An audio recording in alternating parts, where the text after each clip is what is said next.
Olá, alunos do curso de Licenciatura em Química. Sejam bem-vindos à aula de encerramento da nossa disciplina História da Educação. Eu sou a professora Marcele.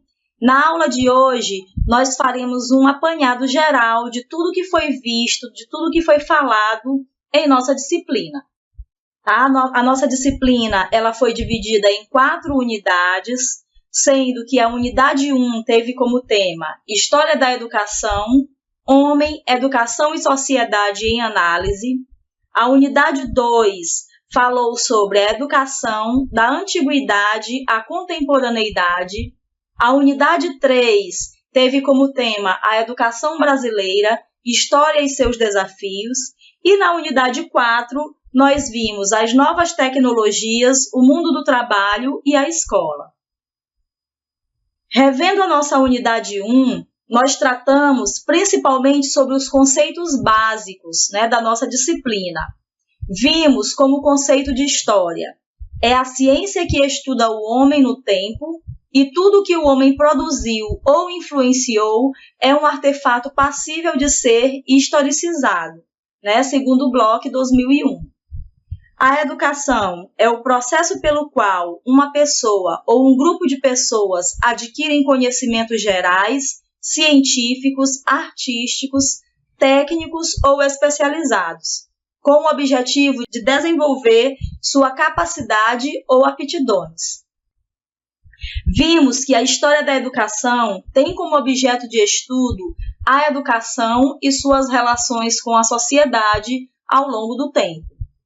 Ainda em nossa unidade 1, nós falamos sobre a importância da história da educação na formação docente, que é importante o professor ter conhecimento do que a humanidade produziu e por que produziu, que ela fornece também aos educadores um conhecimento do passado coletivo da sua profissão, que a história da educação explica que as mudanças ocorridas na nossa história se refletem no modelo pedagógico atual, que a história da educação fornece um critério de criticidade no processo educacional, que essa disciplina também instrumentaliza para as decisões no campo profissional e que, através do estudo da história da educação, o professor pode se posicionar de forma consciente.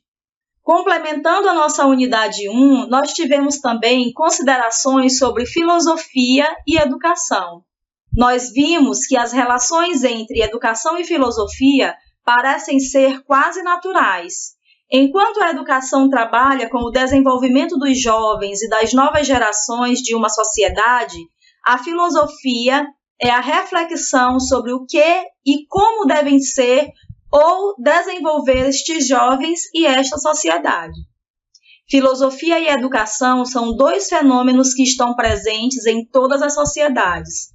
Uma como interpretação teórica das aspirações, desejos e anseios de um grupo humano, a outra como instrumento de veiculação dessa interpretação para toda a sociedade. Já na nossa unidade 2, nós vimos educação da antiguidade à contemporaneidade. Ao longo da história, as sociedades humanas, através da educação, legitimam seus valores e costumes, seus conceitos e preceitos. A educação, então, está intimamente ligada ao surgimento e manutenção de ideologias que, por outro lado, mantêm as elites no poder. Nós compreendemos que educação é poder. Nós fizemos um apanhado geral, dos modelos educacionais ao longo da nossa história. E nós vimos que na pré-história, as comunidades primitivas, elas tinham um determinado tipo de educação que a gente chama de educação difusa, onde todos compartilhavam a educação integral. Já na Antiguidade Oriental, com o aumento da complexidade social e o surgimento da escrita, houve o início da elitização da educação. Houve o surgimento da divisão educacional, assim como a divisão social na sociedade. Na Antiguidade Clássica, houveram o surgimento dos valores ocidentais atuais, filosofia e pedagogia, sendo reflexão sobre os saberes educacionais. Mas ainda na Antiguidade Clássica havia um ideal de educação integral, que seria a educação para a formação do cidadão de forma integral, para agir na sociedade. Já na Idade Média, com o monopólio da Igreja Católica sobre todos os saberes e a cultura europeia, a educação ela passou a ser mediada pela fé católica, tá? Mas ela não era uma educação voltada apenas pela fé, apenas para a fé. Ela tinha também o estudo das técnicas, das ciências e das habilidades. Na Idade Moderna, a educação ela teve 3 configurações. A primeira, a educação renascentista, voltada para os valores do humanismo e da razão, mas houve também a educação da Reforma Protestante, onde tem como principal característica a popularização da leitura e também a popularização da educação. E nós temos também, na Idade Moderna, a educação da Contra-Reforma, que foi a expansão e organização da educação católica, como uma resposta a essa educação da Reforma Protestante. Na Idade Contemporânea, nós vimos que a educação ela passou a ser influenciada pelo movimento iluminista, com o predomínio da razão e da crítica, e também a valorização da ciência.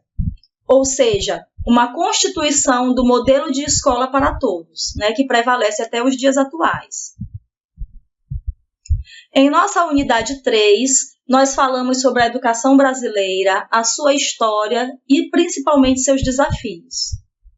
Nós vimos no período pré-colonial que entre os índios que viviam no Brasil, à época da chegada dos primeiros europeus, o conhecimento era ensinado na vida prática do dia a dia e pelo conjunto da tribo. Não havia uma educação institucionalizada. No período colonial, né, após já o domínio dos europeus, houve o predomínio da educação jesuítica. Isso até 1759, quando os jesuítas foram expulsos da colônia.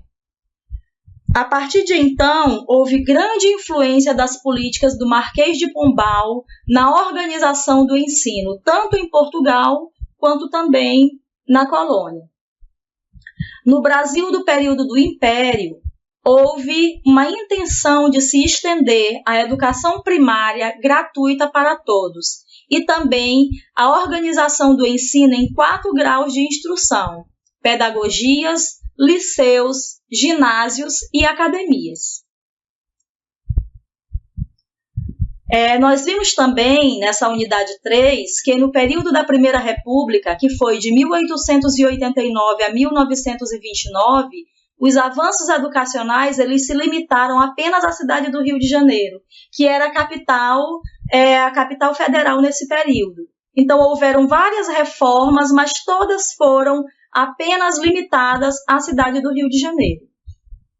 Um movimento importante desse período aí também, da Primeira República, foi o Manifesto dos Pioneiros, chamado também de Pedagogia Nova, que seriam debates em torno da necessidade de criação de um sistema de ensino para o povo.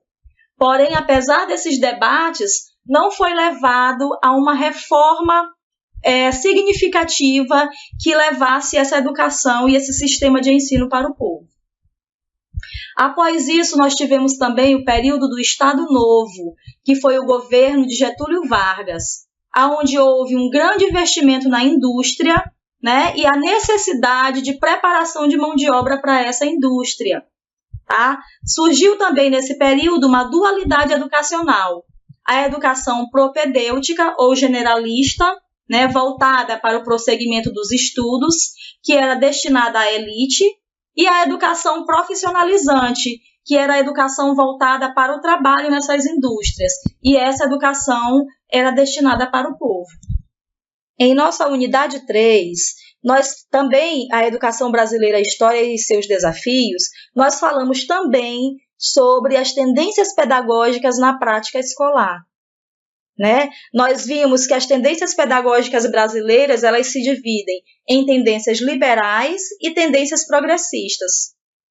Nós vimos que essas tendências pedagógicas elas foram muito influenciadas pelo momento cultural e político da sociedade, que elas surgiram graças a movimentos sociais e filosóficos, e que elas têm configurado ao longo da história do país a prática pedagógica, né, que é vigente no país em cada momento da sua história.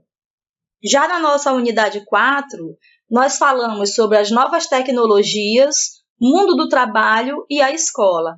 Nós vimos que, na atualidade, nós presenciamos o paradoxo de ver os avanços da ciência e da tecnologia confundirem-se, misturando o celular, o computador, os robôs, a microeletrônica com o desemprego. Nós vimos também que o principal desafio da educação na atualidade é que a educação do trabalhador possa acompanhar esse desenvolvimento tecnológico. E o papel da escola e também o papel do professor devem ser reformulados. A escola deve oportunizar aos seus profissionais e estudantes o uso das ferramentas tecnológicas disponíveis no ambiente escolar, visando dinamizar e intensificar o processo de ensino e aprendizagem. Já o professor deve enxergar a tecnologia como uma grande aliada em sala de aula e como um instrumento que consolida o aprendizado do aluno. Para tanto, é papel do Estado e da sociedade investir em infraestrutura para que os sistemas de ensino possam cada vez mais assimilarem as novas tecnologias que vêm surgindo na atualidade. Gente, em toda a nossa disciplina nós utilizamos várias referências, né? Essas são algumas das que a gente utilizou para a composição da nossa disciplina. Eu desejo que vocês tenham bons estudos, que vocês possam fazer boas avaliações e boa sorte. Até mais!